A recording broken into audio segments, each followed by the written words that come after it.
What's up, guys? Welcome back to another video. It's been a while again. I'm so sorry. So, lots has happened recently, like a lot.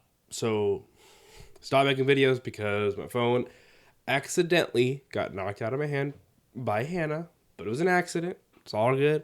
So my phone went. Luckily, my other phone got paid off pretty soon after that, but I had to use my wife's old refurbished phone, and it was terrible because it was refurbished, had terrible battery life. It was an iPhone 10. Yeah, I was using an iPhone, right? Crazy. So because it was refurbished, or at least it was just bad luck, I guess. The battery life on it, the battery health on it was at 54%, so it was terrible. Anyways, but eventually my other phone got paid off, so I was able to get a new phone, which I got an iPhone 11. Yeah, I know. I joined the dark side. I never thought I would ever be using an iPhone, but here I am with an iPhone 11. Yeah. So, like I said, life has been crazy. I just recently got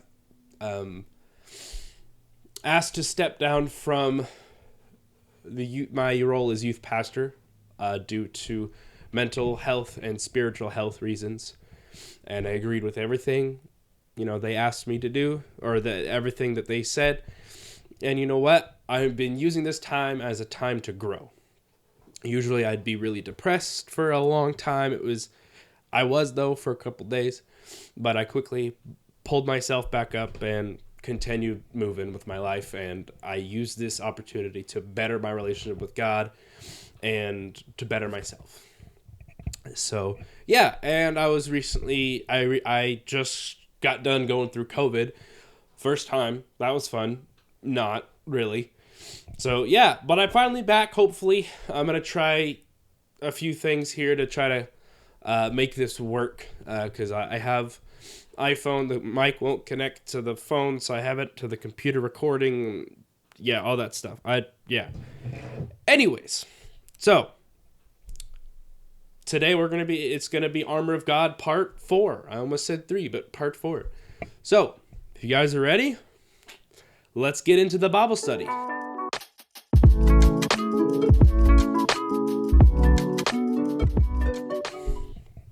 All right, so Armor of God Part 4, we're talking about the shield of faith.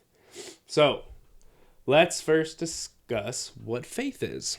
So, Hebrews 11:1 says, faith is the substance of things hoped for and the evidence of things unseen, right? So, I did a little research, and I can't find the website anymore, but basically, what I really wanted to focus on and understand was the faith is a substance of things hoped for. What does that mean? Well, basically it means that faith is the guarantee of things that you hope for. It is also like a title or a deed. So it is like a set in stone thing. It's going to happen. So if you have faith, it will happen. The thing that you are hoping for, if you have faith, it's going to happen. That's what that means. It is a guarantee that that thing will happen. If God says, I promise this in your life, you can have the faith of things hoped for. So God says, hey, you're going to be healed. You can have faith that you will be healed.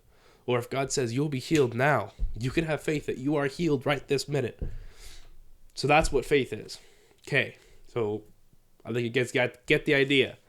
So I'm going to kind of sort of quote our pastor, but kind of in my own way. He said something a while back, and it was in like a Bible study, a men's Bible study. And he said that faith requires two things. Number one, action. Number two, trust in God. Okay? But I believe that trust is required first. Then you need to follow through with the required action. I believe that we have to put our trust in God first. Okay? But faith requires a bit of confidence, right? When we have the proper protection, we'll feel a bit more confident. So, like for example, and sorry if this is a terrible example, but if you were to go into a construction site without any type of protection, a hard hat, safety glasses, whatever, would you feel safe? I personally, I probably wouldn't. But if you were to go in there with that proper protection, you'd probably feel a bit more safe, a bit more confident, right? Or we're talking about armor, right? If you were to go into a battle without any type of protection, any type of preparation, you would not be confident. But if we prepare ourselves, if we wear the right protection and stuff, we feel more confident and we're ready. So this is what we've been talking about. The armor of God, preparing ourselves to be ready when we need to be ready, right? So the cool thing about a shield, and you probably already know this, but a cool thing about a shield is not only it protects from close range attacks, but it also protects from long range attacks. So going into this spiritual battle we call our Christian walk, we need to protect ourselves from all sides, every single side. So Ephesians 6:19 says, "In every situation, take up the shield of faith, with which you can extinguish all of the flaming arrows of the evil one." Okay, so we've talked about the belt of truth, right? Which holds us together. The truth, okay, we need truth. Okay, truth holds our pants up. We talked about breastplate of righteousness. It protects us from giving into temptation, so we can continue to walk in righteousness. Okay, helps us to guard our hearts. And the feet fitted with the gospel of peace, which in order to walk in peace, we need to put our trust in God and spend time with him in prayer and reading the word. Okay? When we put on the armor of God, we first need to make sure that we are putting on the full armor of God. Obviously, we'll talk about the remaining pieces, but today we're talking about the shield of faith, okay? So but if we are only partially prepared, or only prepared on certain days, we're gonna have a lot of trouble in life. Trust me, there's a lot of days I'm not ready, and I'm not fully prepared, and those days are really hard. Those are some really hard days. And one of the ways we make sure is spending time in the Word every single day. And ever since I got asked to step down, I'll still be working for the church, but just not as the youth leader. Anyways, it's opened my eyes, and I've been spending so much more time with God. Now, this past week, I kind of dropped the ball because I got sick and lazy and all that fun stuff. Okay. The point is, we have to make sure that we have the full armor, that we're ready every single day and every minute. The more I study this chapter, the more I realize how much I need to better prepare myself. Because even though that I know what truth is, there's times that I don't believe certain truths about myself. And as far as the breastplate and the sandals go, I'm not always ready for temptation, and I'm definitely not always walking in peace. You can ask my wife on that one. She'll know. And even with the shield, my faith isn't always as strong as I'd like it to be. You know, I've been known to have some amazing faith. Obviously, it's God working through me. But there's also a lot of times where my faith is shaken. And recently, same. It's been the same. Now, I've been getting better, but I struggle. I'm human, just like you.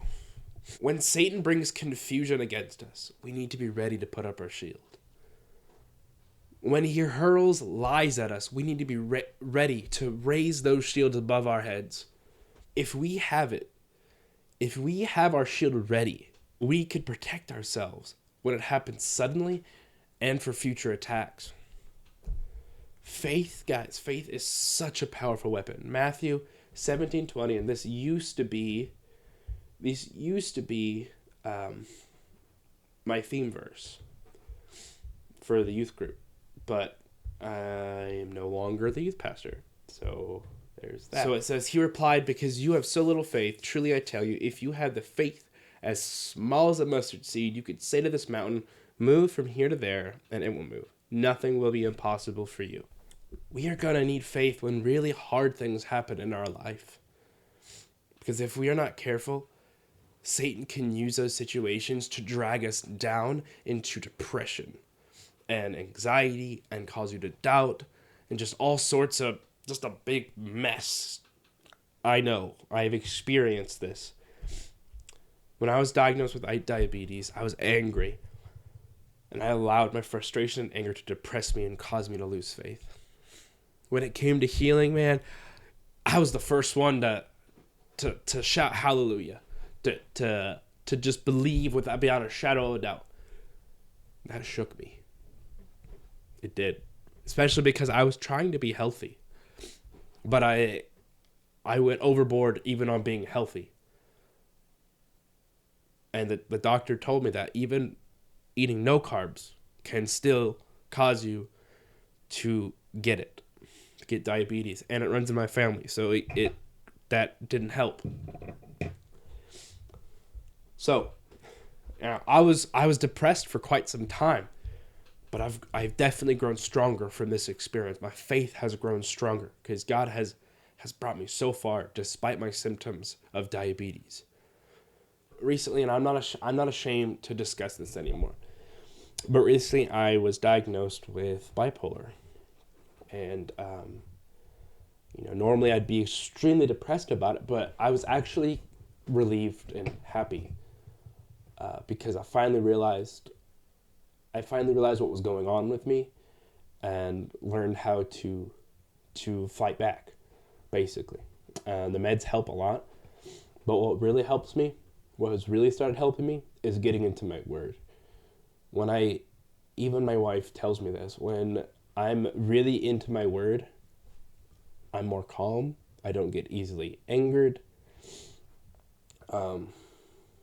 That's what's really held me together. Yeah, the pills and stuff are helping me think clearly.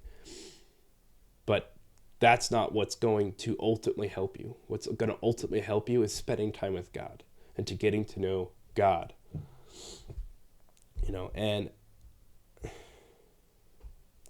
But this doesn't mean that I still don't get down sometimes. I still have bad days, but I'm able to handle it a lot better. Okay, so moving on though from that. So now here's a story about some individuals who went under some major persecution and almost death. Okay, they've been through so much stuff, just like I have been through a lot in my life. Nowhere near what these guys have gone through. But God protected them and blessed them for their faith. Daniel 3, 1 through just the whole chapter, not 1 through 30. I don't know why I always want to say that every time I read that. Just the whole chapter of Daniel 3. Okay, so King Nebuchadnezzar made an image of gold, 60 cubits high, 6 cubits wide, and set it up on the plain of Dura in the province of Babylon. He then summoned the satraps, prefects, governors, advisors, treasurers, judges, magistrates, and all other provincial officials to come to the dedication of the image he had set up.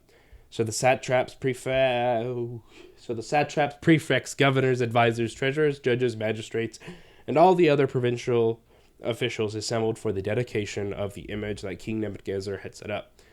And they stood before it. Then the herald loudly proclaimed, nations and peoples of every language, this is what you are commanded to do. As soon as you hear the sound of the horn, flute, zither, lyre, harp, pipe, and all kinds of music, you must fall down and worship the image of gold that King Nebuchadnezzar set up. Whoever does not fall down and worship will immediately be thrown into the blazing furnace. Therefore, as soon as they heard the sound of the horn, flute, zither, lyre, harp, and all kinds of music, all the nations of people and peoples of every language fell down and worshipped the image of gold that King Nebuchadnezzar had set up. At this time, some astrologers came forward and denounced the Jews. They said to King Nebuchadnezzar, "May the king live forever. Your Majesty has issued a decree that everyone who hears the sound of the horn, flute, zither, lyre, harp, pipe, and all kinds of music must fall down and worship the image of gold. My goodness. And that whoever does not fall down and worship will be thrown into a blazing furnace. But there are some Jews whom you have set over the affairs of the province of Babylon, Shadrach, Meshach, and Abednego, who pay no attention to your majesty. They neither serve your gods nor worship the image of the gold you have set up. Furious with rage, Nebuchadnezzar summoned Shadrach, Meshach, and Abednego. So these men were brought before the king, and Nebuchadnezzar said to them, "Is it true, Shadrach, Meshach, and Abednego, that you do not serve my gods or worship the image of gold I have set up? Now when you hear the sound of the horn, flute, zither, lyre, harp, pipe, and all kinds of music, if you are ready to fall down and worship the image I made, very good. But if you do not worship it, you will be thrown immediately into a blazing furnace. Then what God will be able to rescue you from my hand?"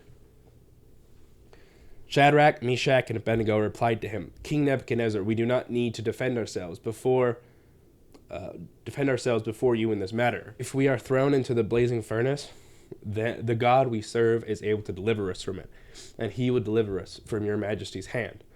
But even if he does not, we want you to know, your majesty, that we will not serve your gods or worship the image of gold you have set up." Then Nebuchadnezzar was furious with Shadrach, Meshach, and Abednego, and his attitude toward them changed.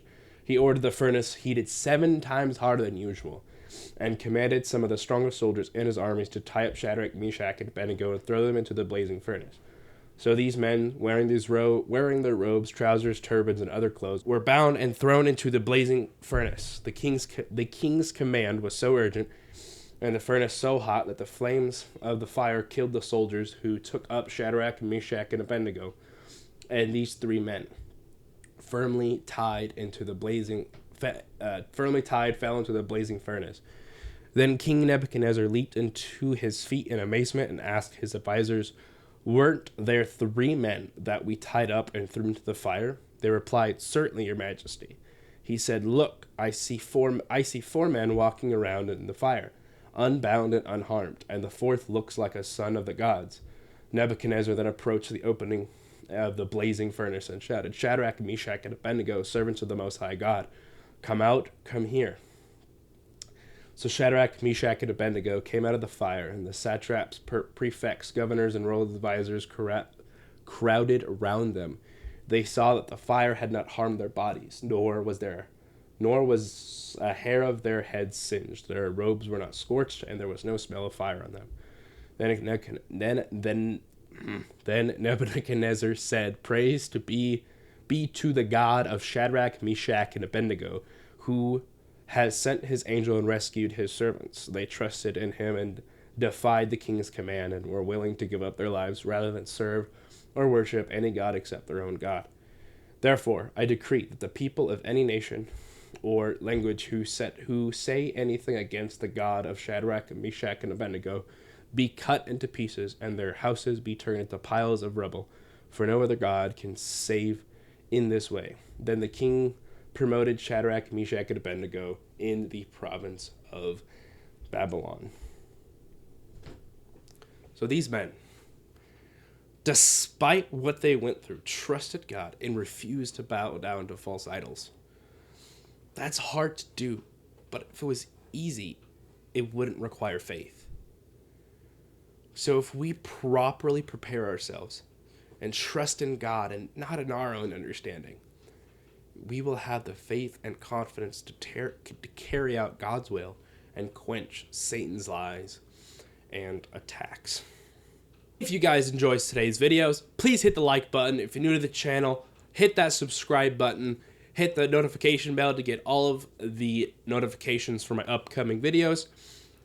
Please share my videos. And with that, guys, God bless.